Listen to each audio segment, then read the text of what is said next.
Komið þið sæl. Ég vil byrja á að fá að þakka skipuleggjendum fyrir að vera boðið hingað til Akureyrar í Glerárkirkju. Sannarlega mikill heiður og ánægja að vera hér í kvöld og taka þátt í þessar umfjöllum þetta mikilvæga málefni sem sérþjónusta kirkjunnar er.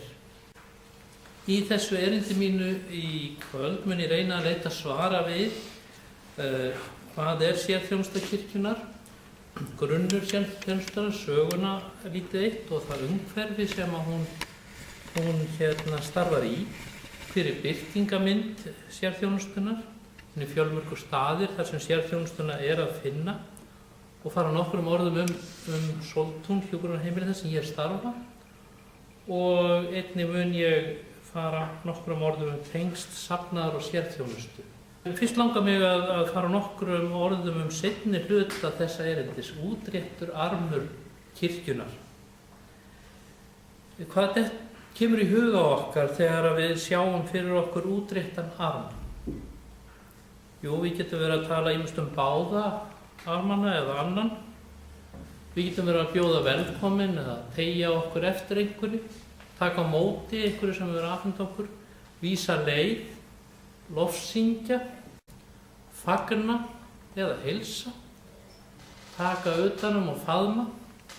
Við getum líka verið að kalla þetta hjálp og eða eins og börnin segja taktu mig í fangið. Hendur okkar eru hér birtingamynd fyrir eitthvað sem við viljum segja, viljum tjá, viljum undirstrika. Útréttur armur er hvort tveggja í senn raunveruleiki og myndræn líking á raunverulegri staðreynd. Því að með útréttum armi getum við tekið utanum á raunverulegan hátt. Útréttur armur getur verið tákn nærveru, samfylgd, hlýju og kærleika. En þessi faðmur er líka til í óeiginlegri merkingu. Það með brosi, að nikka og svo framvegis. Þegar við tölum arm þá annað annan eða báða armana, þá sameinast þeir líka hérna og hvað er þar á milli? Jú, það er hjartað. Við erum líka með fingur fremst á armunum. Þið munið kannski eftir fingraþulunni, þessi datt í sjóinn, þessi dró hann upp. Við erum sagt þessi datt í sjóinn, það er sá sem hrasar, sá sem veikist, það er hjálp að halda. Þessi dró hann upp, það er sá sem bregst við. Langatöngin, sá sem stendur álenda, fylgist með, biður fyrir. Baugfingurinn bar hann heim, var það ekki? Kærleikurinn, umhyggjan, samfylgdin. Og litli putti sem sagði öllum frá. Hann segir, takið eftir, hérna þarf að bregðast við. Er ekki þarna komnir saman mikilvægustu þættir samfélagsins, sjálfstæðir en tengjast þó saman, hver öðrum háður. Ef einn meiðist finna hinir til. Þannig er samfélagi okkar. Við erum öðrum háð og þurfum hvert á öðru að halda. Yfirskrift kvöldsins er sérþjónusta kirkjunnar, útréttur armur kirkjunnar. Þríhyrningurinn eða þríeina hefur sterkast skírskotin í kristinni trú. Við trúum á þríeinan Guð, Faðir, Son og heilagan anda. Einkunnarorð kirkjunnar eru biðjandi, boðandi og þjónandi. Við tölum líka hið þríþætta embætti, biskup, prestur, djákni. Hver þessara þáttar sem við sjáum hér á myndinni er sjálfstæður en leið hver öðrum háður, mótaður af hver öðrum og tilverður samfélag, mótað öll þessum þremur þáttum, samfélag sem gefur og þiggur. Kirkjan hefur undanfarin ár farið í gegnum gagngera skoðun og starfi sínu og innri málefnum. Einn af afrakstrum þeirra vinnu er bók eða hefti sem ber heitið Samþykktir innri málefni kirkjunnar. Þar stendur meðal annars undir liðnum grunneiningi kirkjunnar og er að finna á blaðsíðu 3. Sóknarskipan þjóðkirkjunnar felur í sér að kirkjan á erindi við alla þjóðina og enginn er þar undanskilinn. Með sérþjónustu kirkjunnar leitast kirkjan við að sinna þeirri kirkjulegu þjónustu sem vart unnt að veita á vettvangi sóknar. Það er ótvírætt að samkvæmt samþykktum kirkjunnar, kirkjuþings sem æðsta stjórnstig kirkjunnar, er sérþjónustan hluti af grunnþjónustu kirkjunnar. Undir sama lið í þessu hefti þegar sérþjónustan hefur verið skilgreind segir: sóknin linnir að samfélagi umhyggju og kærleika, láti sér annt að vernda mannlífið á ólíkum skeiðum þess og bera þannig vitni hinna kristnu von, kærleika með líknarþjónustu, svo með aðild að hjálparstarfi og kristniboði kirkjunnar. Og áfram vitna ég í heftið: sóknin sjái til þess að sóknarbörn njóti sálgæslu, umhyggju og stuðnings á lífsgöngunni og eigi aðgang að sálgæslu í samtali, prédikun, sakramenti og fyrirbæn. Fyrir viku síðan var fjallað díakonuna í hnotskurn og eftir viku verður fjallað hinn díakoniska söfnuð. Í kvöld er sérþjónustan í brenniðinni. En ég kem til með að nota orðið sérþjónusta en hún er einn af þáttum díakoníunnar. Sérþjónusta kirkjunnar er díakónísk af því að hún er praktísk, framsækin og spámann.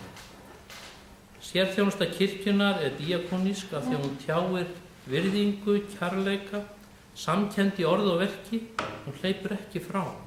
Hún veitir samfylgd, veitir nærveru. Sérþjónusta er díakónísk af því að hún er Jesú Krist sem fyrirmynd og samfylgda mann, fyllt heilögum anda. Starfsvettvangur presta og djákna sem sinna sérþjónustu er meðal annars í nálægð þeirra sem standa höllum fæti í lífinu. Sérþjónustan gengur mjög oft í hlutverk talsmannsins að tala röddu þeirra sem hafa veika eða enga rödd, ef svo má orðið komast. En skoðum aðeins myndir sérþjónustunar. Sérþjónustan starfar oftast nær þvert á alla sóknir landsins.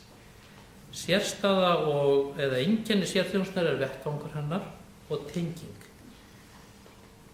Þeir sem sinna sálgæslu og trúarlegri þjónustu innan sjúkrahúsanna teljast til sérþjónustu, jafnframt er sérþjónustan veitt innan fangelsana, meðal fatlaðra og sjúkrahúsanna og dvalar- og hjúkrunarheimila, svo fátt eitt sé nefnt. Hérna birti ég svona aðeins sögulegt yfirlit yfir það sem að sérþjónustuna er að finna. Þar sjáum við þarna meðal annars sjúkrahúsið hér á Akureyri, Landspítalann, og sett ártölur þarna með bara til fróðleiks. Einkunnarorð kirkjunnar er biðjandi, boðandi og þjónandi. Eins og kemur fram í bókinni Þjónusta í síbreytilegu samhengi, sem við höfum meðal annars til grundvallar þessari fyrirlestrarröðu hér í Glerárkirkju, þá gengur díakonían út frá því, svo ég noti orð bókarinnar: díakonían er ekki í þágu annarra, heldur í félagi við aðra. Í biblíulegum skilningi er hjálpin kærleikur í verki, birtingamynd, hendur. Látin í té og jafningagrundvelli, þjónustan er bæði blessun fyrir þann sem gefur og þann sem þiggur. Sem kirkja eru við kölluð til að fara út, biðjandi, boðandi og þjónandi. En kirkja, hvaða fyrirbæri er það? Eitt er víst að hún er ekki eitthvað fyrirbæri sem datt af himnum ofan. Hún er ekki, eða ég var að segja, hún á ekki að vera eitthvað einangra fyrirbæri í samfélaginu. Mér langar að taka ykkur í smá vegferð, skoða þessa köllun út frá aðeins öðru sjónarhorni en vantar. Ég fæddist inn í ákveðið samfélag, samhengi, tíma. Samfélagi sem ég fæddist inn í hafði þá þegar valið að byggja sín siðferðislegu gildi og þar með lög á kristnum gildum. Foreldrar mínir og samfélagið kom að uppeldi mínu. Ég fékk að mæta boðskap Jesú Krist þegar hann sagði: fylg þú mér. Ég þurfti að svara þessu kalli hans persónulega og svar mitt var: já, ég vil fylgja þér. Svar mitt og ákvörðun kölluðu á viðbrögð af minni hálfu, kölluðu á endurmat og meðvitaða vitneskju á þeim lífsgildum og sýn sem ég vil lifa, standa fyrir og miðla henni samfélag mitt, ásamt því að miðla þeirri von sem trúin gefur mér. En þetta var ekki bara mín löngun og þörf, heldur beiðni og boð frelsarans, umlauki fyrirheiti hans, sjá, ég er með þér alla daga, allt til enda veraldar. En ég var ekki einn slíkt svar. Það voru fleiri sem svöruðu, já, ég vil fylgja þér, og til var kirkja. Einkunnarorð kirkjunnar er biðjandi, boðandi og þjónandi. Eins og kemur fram í bókinni Þjónusta í síbreytilegu samhengi, sem við höfum meðal annars til grundvallar þessari fyrirlestrarröð hér í Glerárkirkju, þá gengur díakonían út frá því, svo ég noti orð bókarinnar, díakonían er ekki í þágu annarra, heldur í félagi við aðra. Í biblíulegu skilningi er hjálpin kærleikur í verki, birtingamynd, hendur. Hann er borð með okkur. Sóknin er grunneining kirkjunnar. Það er skipulag sem komið var á strax og kirkjustarf hófst hér á landi. Svo ég vitna aftur í þessa bók hérna, þar sem sagði sóknarskipan kirkjunnar felur í sér að kirkjan á erindi við þjóðina alla og enginn er þar undanskilinn. Það má því segja að þessi aldna stofnun sem kirkjan er hafi notað nútíma fyrirkomulag til að vera með starf sitt í sem næst grasrótinni, í sem mestri nálægð við þá sem hún vill ná til, vill þjóna, þeirra sem þurfa á henni að halda, vera í snertingu við þitt daglega líf, einstaklinga og samfélags. Starf sókna byggðist upp með þetta í huga, allt land. Breyting þjóðar og samfélags og fjölgun í samfélaginu sem og aðstæður einstaklinga hefur tekið stakkaskiptum í gegnum árin og áratugina. Þessu vildi kirkjan bregðast við með því að kalla til safnaða djákna og með embættum sérþjónustu presta og djákna og vera þannig áfram með starf sitt sem næst grasrótinni og þannig skipulag sem hentaði best hverjum tíma. Þannig var sérþjónustan til. En við megum ekki gleyma einu megum við ekki gleyma en það er sagan. Allt þetta mikla starf sem þá þegar hafði verið og hefur verið unnið. Í riti lúterska heimssambandsins sem hér til grundvallar segir: í ýmsum aðstæðum getur þjónustu safnaða verið ófullnægjandi og þörf verður fyrir víðtækara starf en hægt er að sinna í söfnuðum. Þetta varð kirkjunni snemma ljóst. Reist voru sjúkrahús og hæli handa munaðarlausum og heimilislausum sem tengst kirkjusöfnunum sterkum böndum. Án þeirra tengsla og stuðning safnaða fólks hefði þetta starf verið óhugsandi og þessi tengsl voru öllum augljós. Hér á landi kom ekki til stofnunar díakonissehús. Samt urðu áhrif díakonhreyfingarinnar á Íslands kirkju og þjóðlíf allnokkur. Hér á landi störfuðu líknarfélög ýmiss konar á kristilegum grundvelli sem höfðu hugsjónir díakonhreyfingarinnar að leiðarljósi. Meðal þeirra má meðal annars nefna hina margháttuðu starfsemi Sigurbjörns Á. Gíslasonar sem kom dvalar á hjúkrunarheimilinu Grund á laggirnar árið 1922 og konu hans Guðrúnar Lárusdóttur.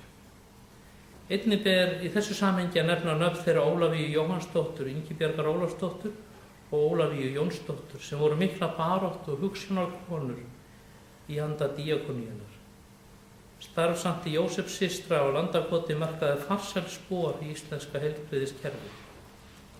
En einnig má nefna hugsjón og starf Vigdísar Magnúsdóttur hjúkrunarforstjóra og fyrrum forstjóra Landspítalans.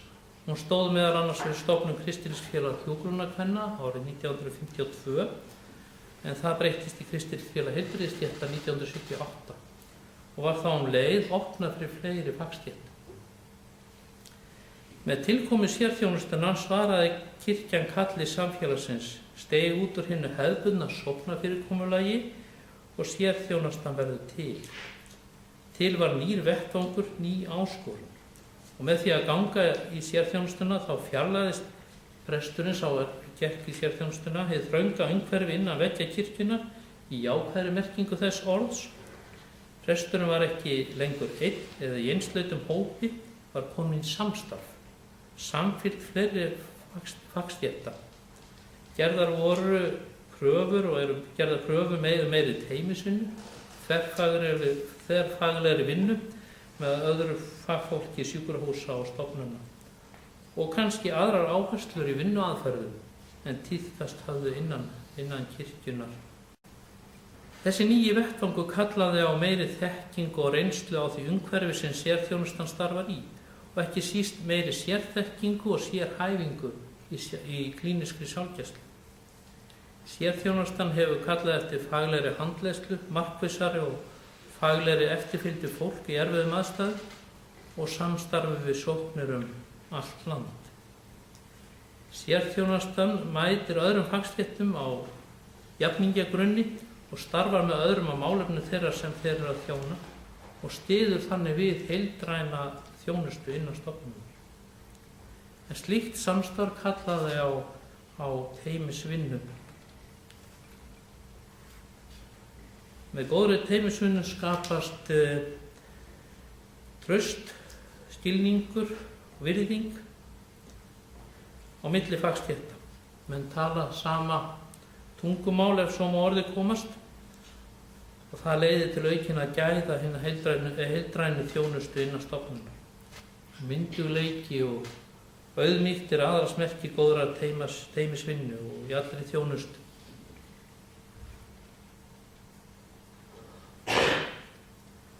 Søren Kierkegaard talar að við mætum einstaklingi á hans forsendum og á það líka við gagnvart þeim sem eiga aðra trú eða lífsskoðun en við og eða koma frá öðrum menningarheimum. Í sjálfgæslu nálgast maður manneskjuna með virðingu fyrir þeim lífsskoðunum og lífsgildum sem hún hefur tileinkað sér. Eins og ég hef þegar nefnt setja samfélög sér ákveðin gildi. Okkar samfélag, Ísland, hefur sett sér ákveðin gildi, ákveðnar reglur og eins tekið inn og gert að sínum alþjóðlega reglur, eins og til dæmis frá alþjóða heilbrigðisstofnun og fleiri stofnunar vera hægt að nefna. En þessar reglur eru gerðar til þess að tryggja rétt einstaklingsins og vera umgjörð fyrir okkur til að starfa inn. Við erum á sama báti. Í mannréttindakafla stjórnarskrárinnar í 1. grein stendur að allir skuli vera jafnir fyrir lögum og njóta mannréttinda. Þetta fer saman við 1. grein laga réttindi sjúklinga frá árinu 1997, en þar segir óheimilt er að mismuna sjúklingum á grundvelli kynferðis, trúarbragðra, skoðana, þjóðernisuppruna, kynþáttar, litarháttar, efnahags, ætternis og stöðu að öðru leyti. Þetta samræmis einnig mannréttinda yfirlýsingu Sameinuðu þjóðanna þar sem trúfrelsi er eitt af grundvallaratriðum.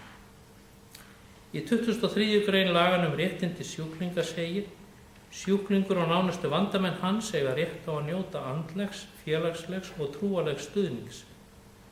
Þarna sjáum við að aðstandendur eru komnir inn í myndina, fjölskyldan. Líðan einstaklings hefur áhrif á alla fjölskylduna. Það er því mikilvægt að vinna með fjölskyldunni sem heild og einstaklingum innan hennar. Slíkt starf er snar þáttur í starfi sérþjónustunar.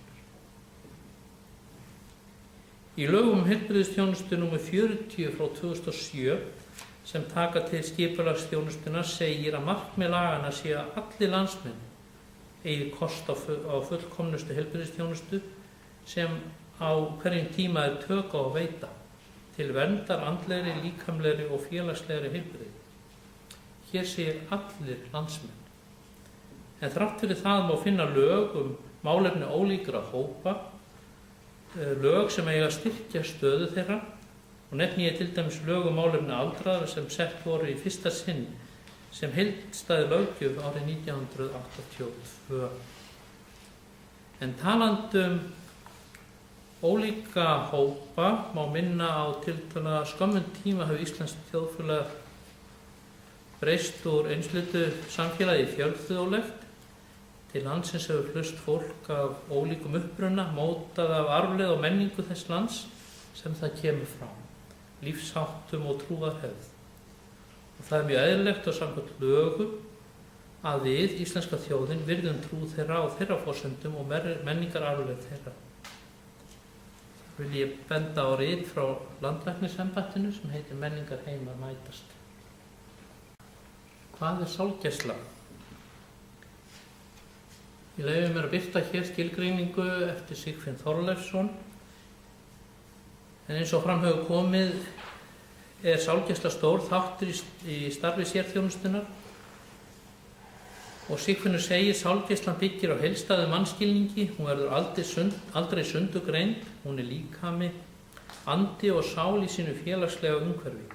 Sálgæslan er jafnframt nokkurs konar brúargerð milli Guðs og manns og annars. Öll eigum við okkur sögu og reynslu. Allir hafa þörf fyrir tilgang, markmið og von í lífi sínu. Stór þáttur sálgæslunnar er að hlusta á sögu einstaklings og við það snertast lífssögur beggja aðila. Og þegar við erum að hlusta á sögur einstaklinga er mikilvægt að gera okkur grein fyrir því að við erum að snerta lífssögu þess er við mætum og okkar eigin. Lífsagan lýsir reynslu manneskjunnar og skilningi hennar á sjálfum sér og lýsir þörfum, vilja og áhuga. Snerting lífssögunar og mikilvægastu punktur hennar er núið. Í núinu skoðum við árangur, stöðu, líðan og mætum voninni. Í núinu setjum við okkur markmiðin, tökum stefnuna, svo fátt eitt sé nefnt. Mikilvægt er að vera meðvitaður að í núinu framkvæmum við eða framkvæmum ekki. Sú ákvörðun þarf að vera meðvituð og rökstudd. Allt hefur sinn tíma, segir í Predikaranum. Að rífa niður hefur sinn tíma, að byggja upp hefur sinn tíma, að gráta hefur sinn tíma, að hlæja hefur sinn tíma, að faðmast hefur sinn tíma og að halda sér frá faðmlögum hefur sinn tíma. Við erum á hverju augnabliki að skrá lífssögu okkar. Í bókinni Þjónusta í síbreytilegu samhengi á blaðsíðu 39 segir undir trúarlíf díakoníunnar: þekkt er kjörorð heilags Benedikts af Nursia, ora et labora, biðstu fyrir og starfaðu, sem var klausturfólki víða heim að leiðarljósi og birtu og sýnir sambandi milli trúarlífs og kærleiks og líknarþjónustu. Hér er ekki einasta sagt að það að biðja og starfa skipti miklu máli, heldur að það sé beinlínis háð hvort öðru. Trúarlíf í þjónustu hefur því ekki aðeins áhrif á það sem við höfumst að, heldur einnig það sem við erum innst inni. Það mótar mannin allan, hjarta, hug og sál. Þjónustan, díakonían, er ekki starf, heldur köllun, lífsviðhorf. Hún er heildræn, ævilöng lífsreynsla sem eflir og mótar hjarta þannig að þjónustan verður okkur eðlislegt viðhorf sem einkennir líf okkar og gjörðir. Þá vitna ég á blaðsíðu 40 í þessari bók hér. Allt starf í nafni Jesú Krists á að vera umvafið bæn. Við erum að vinna í Jesú nafni. Það er hann sem ræður för, það er hann sem undirbýr jarðveginn og það er hann sem gefur vöxtinn. Við erum samferðafólk með fagþekkingu sem við viljum og byggjum og þráum að Guð geti notað til að styðja, gleðja, hvetja, styrkja, leiðbeina og veita samfélag. Í störfum okkar erum við oft beðin að styðja við bæn og lestur, leiða bæn og umvefja með bæn. Fagmennska er lykilorð í öllu starfi, ekki síst í sérþjónustunni. Það er að segja fagleg vinnubrögð en leið að vera manneskja. Fagmanneskja, 2 orð sem verða að haldast í hendur. Fag, það er að segja þessi fræðilegi þáttur, kunnáttan, þekkingin, aðferðirnar, skilningurinn, reynslans, skipulagið og svo framvegis. Allt þetta verður að vera til staðar, við viljum það. Hvert og eitt okkar viljum vera mikið og gott fagfólk. En fagið, það getur verið svo hart á sannleikanum, næstum því kalt og fjarlægt. Þá reynir á mennskuna. Það að þú ert manneskja sem hefur hlýja nærveru, kærleika, snertingu, manneskja sem hefur tilfinningar og tíma. Ég er umvafinn slíku samstarfsfólki í Sóltúni til dæmis og fæ að vera einn hlekkur í þeirri umönnun gagnvart íbúum og ástunum þeirra. Með og í gegnum mennsku manns fær hið faglega að vinna sitt góða verk. Nokkur orð Sóltún. Sóltún er einkarekið hjúkrunarheimili sem starfar samkvæmt samningi við Tryggingastofnun ríkisins og heilbrigðisráðuneytið eða velferðarráðuneytið eins og það heitir í dag. Sóltún hóf starfsemi sína í byrjun janúar 2002 í nýju húsi sem var sérstaklega hannað og byggt fyrir starfsemina. Á Sóltúni búa 92 einstaklingar og þar starfa það bil 200 starfsmenn á sólarhringsvöktum. Hér má sjá gildin okkar. Við leitumst eftir því að hjúkrun og önnur þjónusta sé veitt á faglegan og ábyrgan hátt, að heilsufarsmat þarf að vera heildrænt og hjúkrunaráætlun er skráð og háð stöðugri endurskoðun með það markmið að auka og viðhalda sjálfsbjarga getu íbúa og getu hans til að laga sig að breyttum aðstæðum. Við leggjum okkur fram við að öryggi og vellíðan íbúans sé í fyrirrúmi og ásamt því að viðhalda sjálfsmynd og sjálfsvirðingu þrátt fyrir hrakandi heilsufar og færnitap. Umhyggja fyrir einstaklingum er í fyrirrúmi þar sem sjálfstæði hans er virt í allri umönnun. Djáknaþjónustan, eins og all okkar víðaþjónusta, hún byggist á köllandi þjónusta. Sóltún óskaði eftir að fá þessa þjónustu sálgæslunnar. Og biskup gefur út erindisbréf og þar kemur markmið Sóltúns og ég fæ starfslýsingu sem er unnin það líka og vígslubréf biskups. Þetta liggur til grundvallar mínu starfi. Ég starfa sem djákni á Sóltúni og sinni sálgæslu íbúa, aðstandendur og samstarfsmenn heimilisins. Ég starfa sjálfstætt en í samráði við hjúkrunarstjóra, hjúkrunarforstjóra og sóknarprest. Ég veiti fræðslu og leiðsögn og stend vörð réttindi íbúa og aðstandenda og sinni heimsóknum og persónulegu viðtölum. Ég leiði aðstandendahópa og ýmiss konar samverur til að reyna að rjúfa einangrun og í starfi mínu ber mér að sýna sérstaka faglega færni og vera virkur þátttakandi í þróun þjónustu Sóltúns. Sóltún hefur staðið þétt við stöðu sérþjónustunnar eða díakoníunnar innan heimilisins á grundvelli hugmyndafræði, heildrænnar þjónustu, rannsókna og reynslu. Mitt starf felur í sér líka stuðning við starfsmenn Sóltúns. Það er mikilvægur þáttur og þessi stuðningur er í formi sálgæsluviðtala, viðrunarfunda, bænastunda eða fyrirbæna.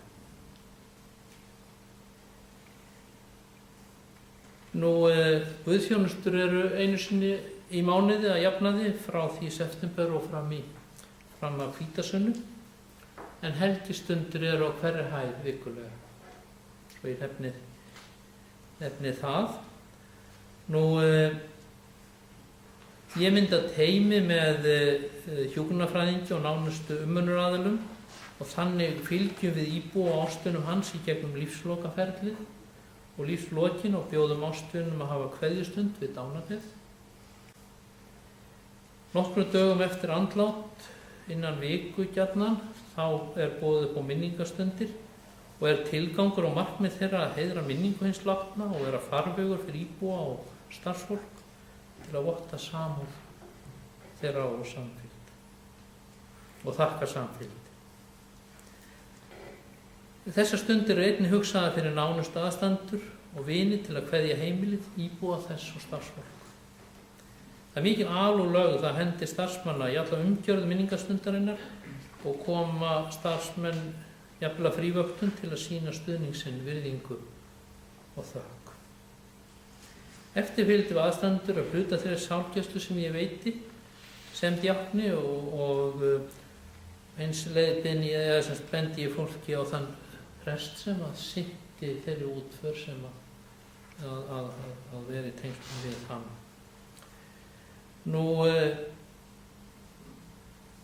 Ég sé tengsl við kirkjur og aðra kirkjudeildir, lífsskoðunarfélög.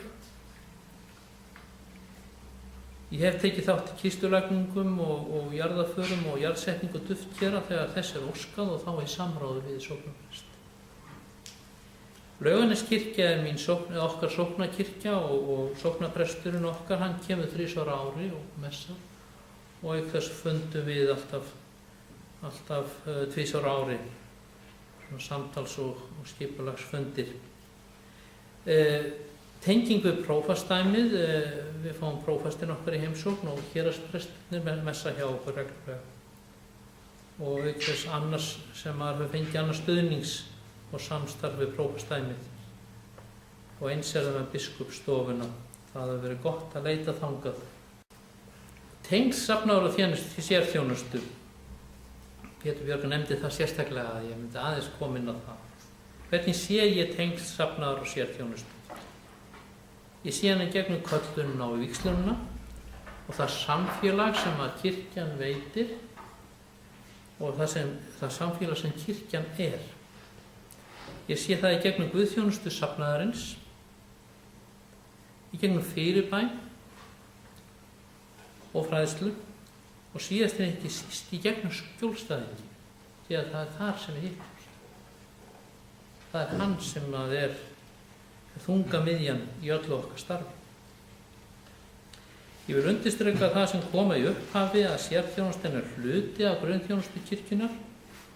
Hún hefur mikið að gefa inn í samfélag og skipulag kirkjunnar og bara svo eina viðurkenning að sérþjónustan sé hluti af grunnþjónustu kirkjunnar er stórt skref varðandi tengsl sérþjónustu og safnaðar og hvílir svo ábyrgð á okkur kirkjunnar fólki að þessi samþykkt verði raunveruleiki samfélagi og kirkju til góða. Sérþjónustan er víðfeðm og fjölbreytt eins og hefur komið fram og sama má segja söfnuði kirkjunnar. Þeir eru ólíkir að stærð og samsetningu, þannig að það er ekki hægt að tala eitt munstur fyrir tengsl safnaðar og sérþjónustu. Hjúkrunarheimili er ekki sama og sjúkrahús til dæmis og þannig mætti áfram telja. Sérþjónustan sem tengist öllu landinu er til dæmis eins og prestur heyrnarskertra og sálgeisla presta og djákna á Landspítalanum eða stórum landsvæð eins og fjórðungssjúkrahúsi hér á Akureyri og svo getur það verið tengt einu hverfi, einni stofnun eins og ég á Sóltúni. Þannig er fjölbreytileikinn í þessu. Sérþjónustu presta og djákna eru ýmist launaðar af kirkjunni, biskupsstofu, prófastdæmi eða söfnuðum eða stofnunum eða félagasamtökum. Þar er líka mismunur á. Og til er líka samstarf þeirra er greiðaþjónustan líkt og djákni Hástúnssvæðisins sem tengist í raun einu hverfi þar sem flestir öryrkjar búa. En varðandi tengsl sérþjónustu og safnaðar þá telja sóknendafólk og kirkjuþingsfólk hafi mikla þörf fyrir fræðslu þennan þátt grunnþjónustu kirkjunnar sem sérþjónustan er og reyndar díakoníunni heild sinni. Því er þessi bók kærkomin og þörf. Hún er verkfæri sem ber að nýta landi okkar og þjóð og kirkju til góða. Því er þetta framtak ykkar hér í Glerárkirkju einstaklega og þakkarvert. Að lokum. Örstutt saga. Sagan er 4 menn sem heita sérhver, einhver, hver sem er og enginn. Og sagan heitir Þetta er ekki mitt verksvið. Það þurfti að vinna áríðandi verkefni og sérhver var viss að einhver myndi gera það. Hver sem er hefði geta gert það en enginn tók sér til og gerði það. Þá varð einhver reiður. Þar sem þetta var í raun á verksviði sérhvers. Sérhverjum fannst hins vegar að hver sem er gæti gert það, en engum var ljóst að hver sem er myndi aldrei gera það.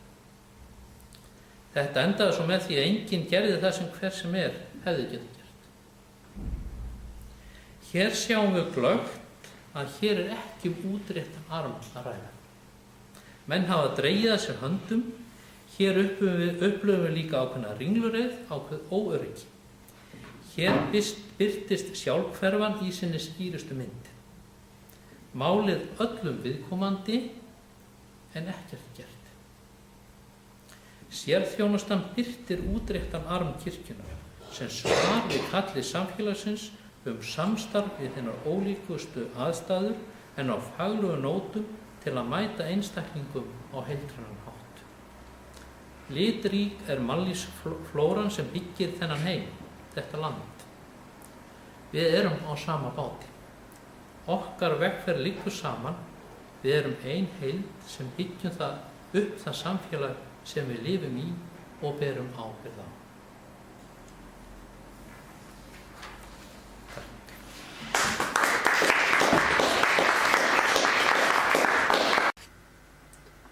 Upptakan fór fram í Glerárkirkju miðvikudagskvöldi 20. febrúar 2013. Framsögumaður var Jón Jóhannsson djákni á hjúkrunarheimilinu Sóltúni. Erindi hans er 3. erindið af samtals 8 erindum sem flutt verða á fræðslukvöldum vorið 2013 og birt í sjónvarpi kirkjunnar. Fræðslukvöldin eru samstarfsverkefni starfs- og leikmannaskóla Þjóðkirkjunnar, Eyjafjarðar- og Þingeyjaprófastsdæmis og Glerárkirkju. Umsjón hefur Pétur Björgvin Þorsteinsson djáknir. Nánari upplýsingar má finna á vef Glerárkirkju og kirkjan.is.